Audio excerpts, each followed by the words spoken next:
Hey there, subscribe to my channel, and also press this bell icon so you never miss any new updates, cause whenever we upload new video you will get a notification on your phone. Listening Practice Test 23.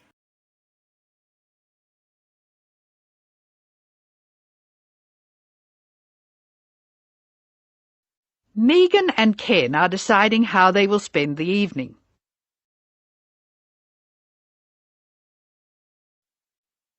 You have some time to look at questions 1 to 7 now.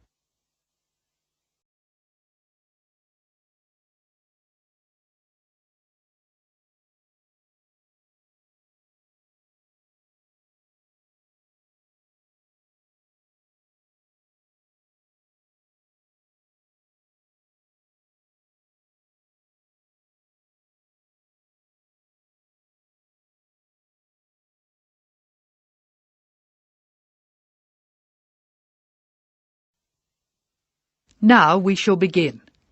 You should answer the questions as you listen, because you will not hear the recording a second time.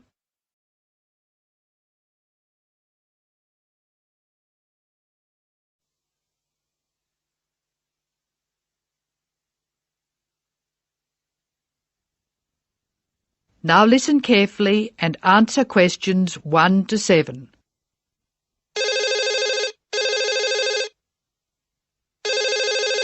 Hello, Megan speaking. Hello, Megan. Hello, Ken. I'm glad you called. Thomas asked me to give you his telephone number. Is that his office number or his home number? I can give you both. His new home number is 9452 3456. Would you like his office number? I think I have it. Does 97314322 sound right? That's it. But the home number is 9452 3456. He moved in last week. Good. I've got that. Now, what would you like to do? Well, I'd like to go dancing, but Jane's hurt her ankle, so she'd rather not. That's a pity. I guess it means she doesn't want to play tennis either. That's right. She says it's okay to go bowling if we don't expect her to do well. Okay, let's do it. I guess we can go dancing some other time.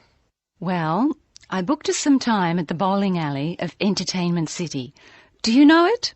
Is it on Smith Street? Down near the university? That's right. It's on the corner of Smith Street and Bridge Road. What time did you book for? The first booking I could get was 8 o'clock. Okay, it's 7 now. What do you want to do first? Well, I think we should leave now. We can meet at the bowling alley. I can't be that quick. I have to call Thomas to start with, and I need to get changed. Okay, I think I'll leave in 10 minutes and meet you in there. That makes sense. I'll take my car, so I'll be quite quick. I'll be out of here in half an hour. Okay. You're so lucky to have a car. You can get around so easily. Well, yes and no. I often spend ages driving around trying to find a park. The traffic can be very bad. Well, that won't be a problem for me, because I'll take the bus. It goes right past my door, and I'll have plenty of time. Sounds good. Who else is coming? I think nearly everyone from the afternoon class will be there. Which class? The big maths class or the afternoon tutorial? The maths class. What's more, we get a concession for large numbers. That's good. I'm trying to keep my expenses down this month. So am I. I expect tonight will cost about $20. You must be good with money. I expect it to come to, nearly $40. So how are you going to manage that? Well, the bus is cheap, and if I come home early, I won't have time to spend too much. In any case, I have to be up early tomorrow morning, so I'd really better try to get home by about 11. That reminds me, I have to phone the taxi company for my mother. Goodbye, Megan. I'll see you later. Goodbye, Ken. Ken calls the taxi company.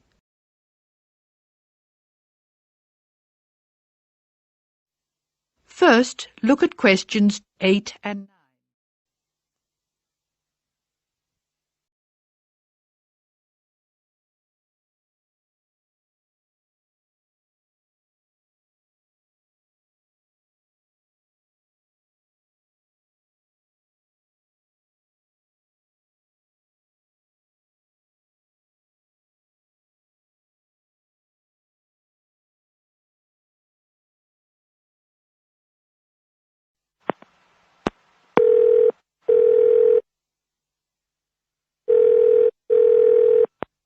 Thank you for calling Acme Cabs.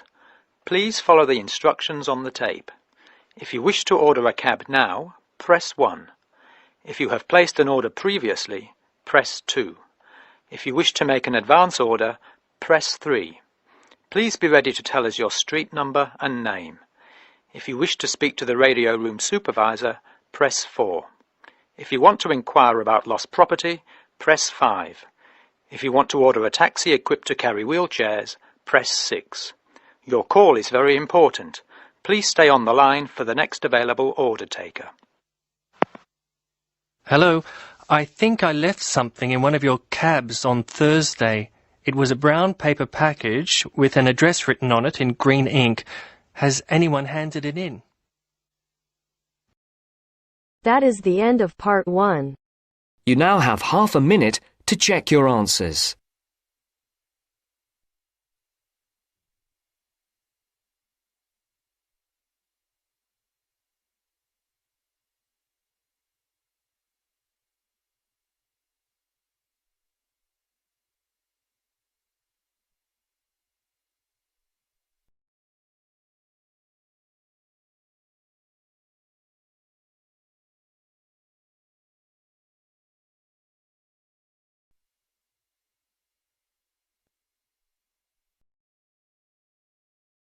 Now turns to part 2. Part 2. First, you have some time to look at questions 11 to 17.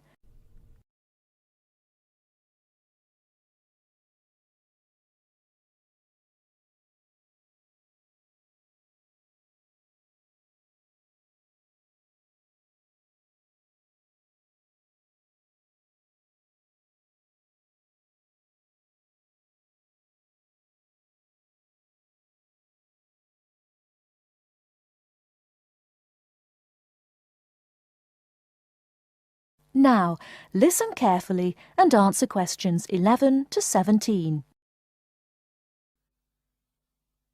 Good afternoon, everyone, and welcome to this short talk on the subject of fireworks. Now, fireworks, as I'm sure many of you know, were invented in China, though there has long been disagreement as to exactly when, or even in which century. The consensus nowadays, though, is that it was in the 6th, as there is considerable evidence of war rockets being made then. We also know that fireworks were in use by the 7th century in Arabia, where they were called Chinese arrows, reflecting their military potential. It then took a long time for them to spread to Europe. In fact, it wasn't until the 1200s that fireworks made their appearance there.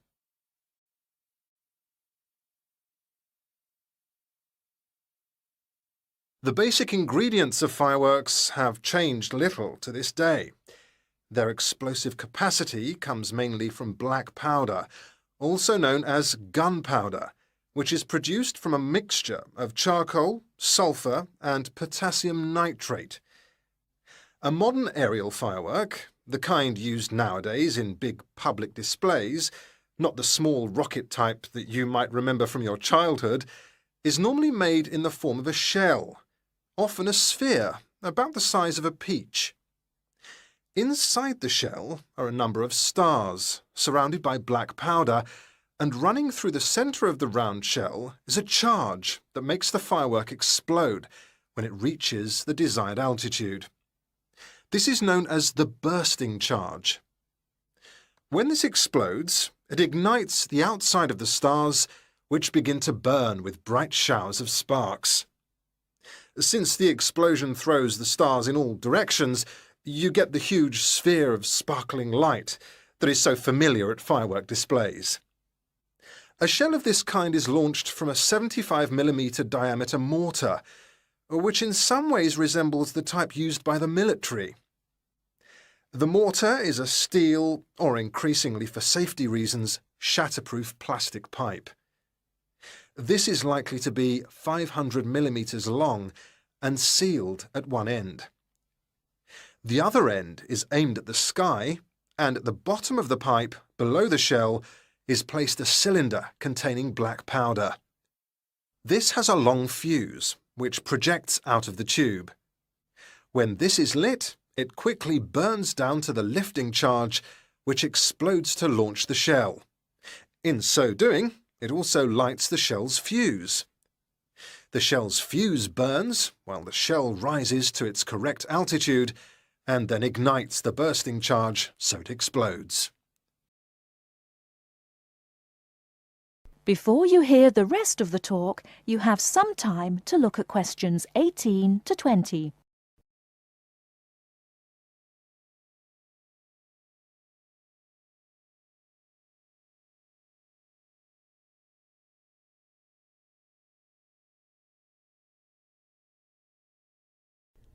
Now listen and answer questions 18 to 20.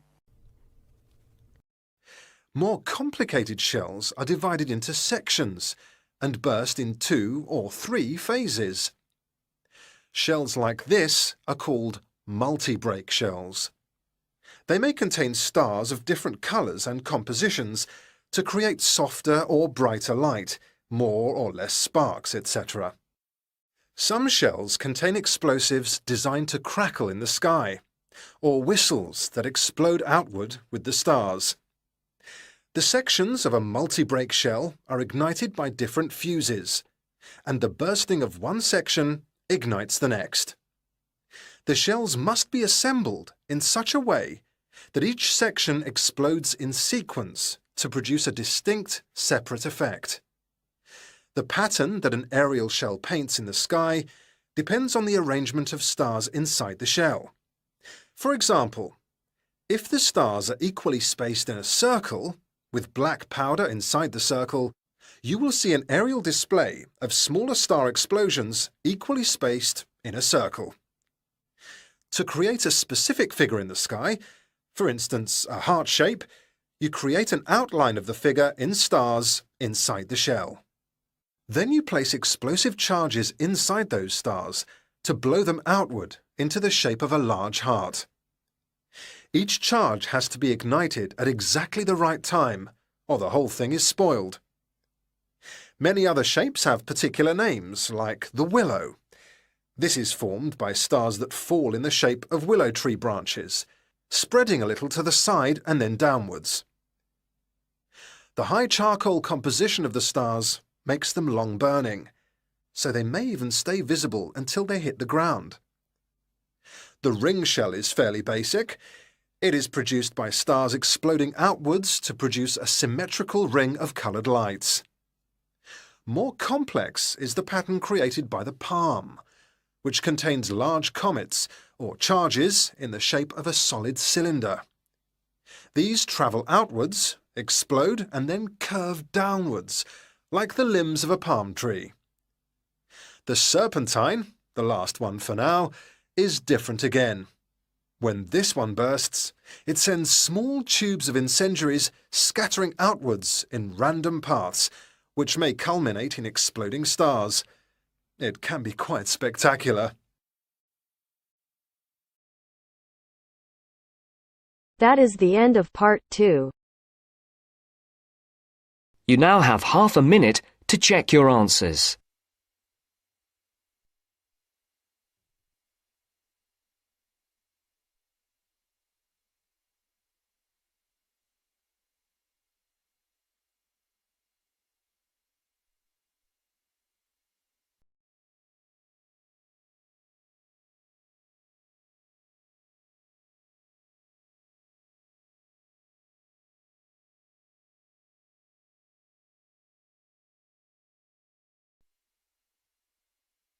Now turns to part 3.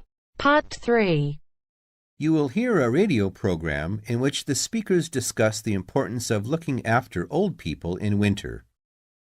First, you have some time to look at questions 21 to 24.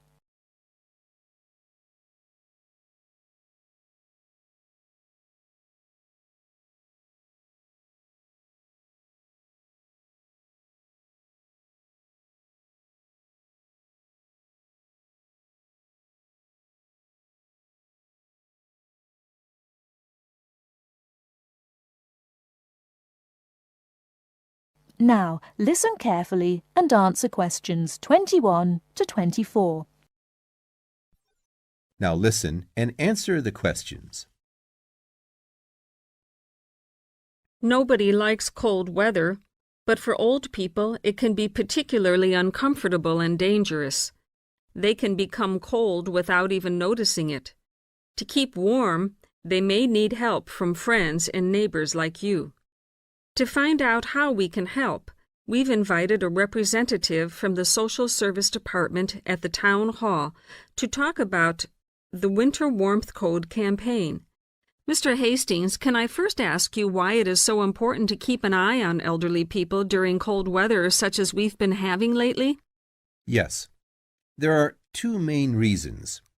First, the old suffer from the cold more than the rest of us.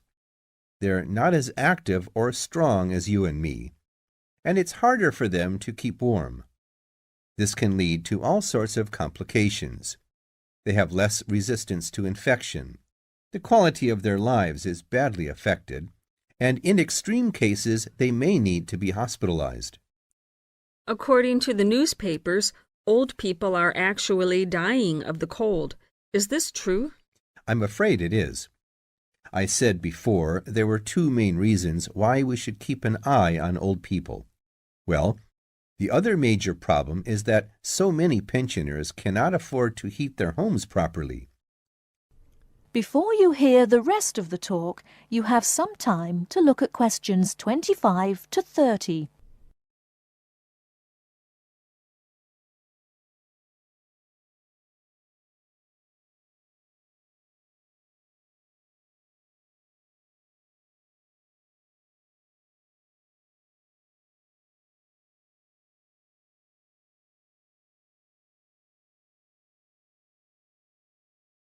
Now listen and answer questions 25 to 30. They may already be living in difficult circumstances. Then, in an exceptionally cold winter such as this one, they may just not have enough money to pay for the extra heating necessary. It seems terrible that in a society such as ours, this should be happening. It is.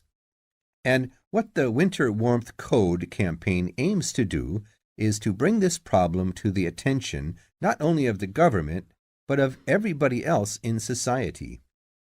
We all have a duty towards our old people to make sure that they do not suffer in this cold weather. So now to the practical side of things. What can we do to help? Well, we all know someone old, a relative maybe, a neighbor, someone living round the corner. We should adopt that person and make sure that we spare a few minutes every day to check that everything is okay. Make sure, even if the old person is not actually ill, that he or she is not suffering. Check when you go inside that the house or flat doesn't feel cold to you. It's a good idea to try to feel some part of their body, like their face or hands. Old people can become cold without even noticing it, you know. Okay, and if a person is too poor to afford to heat the house or flat? The best thing then is for the old person to live in one room only and to make sure that that one room is warm. Check that the bed is on an inside wall. Move it yourself if necessary. Check the room for drafts. A lot of cold air gets into the room through old windows or badly fitting doors. Is food important? Yes. Make sure that the old person is eating well. You could help by cooking for them or doing the shopping. Remember, a good hot meal a day makes a big difference. Also, make sure that they are well dressed. Old people need to wear more layers of clothes than we do, particularly at night. One last question, Mr. Hastings. Is there nothing the state can do to help? Oh, yes, indeed. Contact your town hall to find out about local organizations already involved in this kind of work. If there is a local Meals on Wheels service, for instance, you could get your adopted old person on the list. Then, of course, there are also many state benefits which an old person could be entitled to, and which he or she doesn't know about, and which therefore he or she is not claiming. An extra problem here is that it can often be complicated, and old people don't like going to Social Security offices to fill in forms and all that. You can help by finding out for them what possibilities exist for claiming a little extra money from the government, then applying for it for them. That little extra could make all the difference. Yes, indeed. Well, Mr. Hastings, thank you for coming in and talking to us today. Thank you. That is the end of part 3. You now have half a minute to check your answers.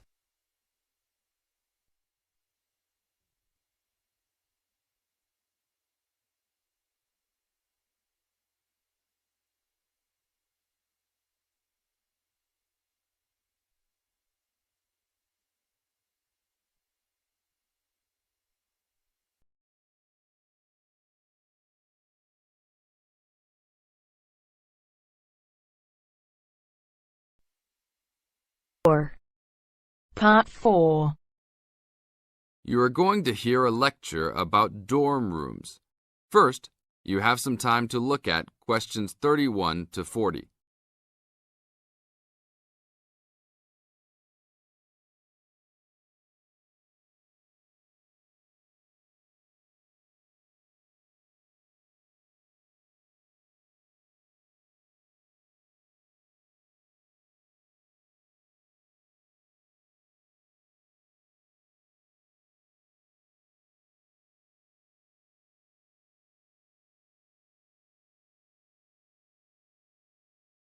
Now listen to the tape and answer questions 31 to 40. Welcome to your new home for the upcoming year. These dorm rooms are among the best in the nation and are the newest ones at this school. So I hope you will all learn to appreciate them and take good care of all the facilities here.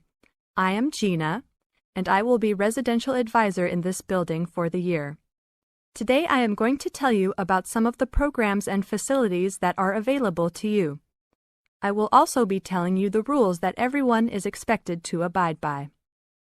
I will be asking you to give me your full attention for the next few minutes. I will first tell you about the facilities that are available to you. The dining facility is located on the first floor of the building. It is open 7 days a week from 7 a.m. to midnight. All the food offered to students is freshly made every day, and my own opinion is that the food is actually quite good. Feel free to come and grab a banana for breakfast or sit down with a group of friends for dinner. Although your meals are served buffet style, please do not waste food. All students are expected to clean their own tables after meals. In the basement of this building, there is a gym and recreational hall. The gym has workout equipment such as treadmills and weight sets. In the recreational hall, there are ping pong tables and a pool table for student use. You must sign in when using this equipment, and you will be held responsible for any damages or losses. The gym and recreational hall are open daily from 10 a.m. to 10 p.m. There is a kitchen located on the second floor of this building. Your dorm key will open this door. Inside there is a refrigerator, a microwave, an oven, and a stove. This room is open 24 hours a day, 7 days a week. If you decide to cook a meal, please be considerate to all the students and clean up after yourself. You can use some food in here, but please do not make a mess. Some students do end up having their food eaten from the fridge, so be careful. Don't leave anything that looks like it tastes really good. Do not leave pots and pans lying around in the kitchen. Please store these in your room. There are many programs being sponsored by our building this year.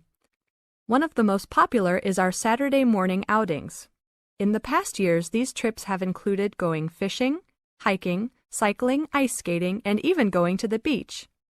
There will be a listing of scheduled events coming out soon. The university sponsors these trips, so transportation will be provided. However, there are usually some costs associated, though they are usually minimal. Our building also has a volleyball team. All students who live in this building are welcome to join. Last year we won first place in the dorm league. Please sign up at the front desk if you are interested as soon as possible, as there are only 20 spaces available based on a first-come, first-served rule. The last things I want to talk about are the rules of our building. I know rules can be boring, but they are necessary to ensure the welfare of everyone living here. First, noise levels must be kept to a minimum after 11 p.m.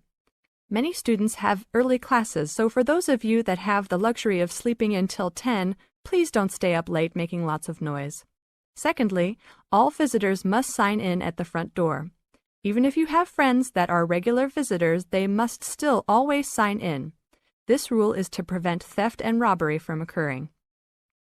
Thirdly, alcohol and drugs are not permitted in this dorm in any place or at any time. Lastly, just be safe and have a great time. University is the greatest time of your life, so make the most of it. Thank you all for your attention. That is the end of part 4. You now have half a minute to check your answers.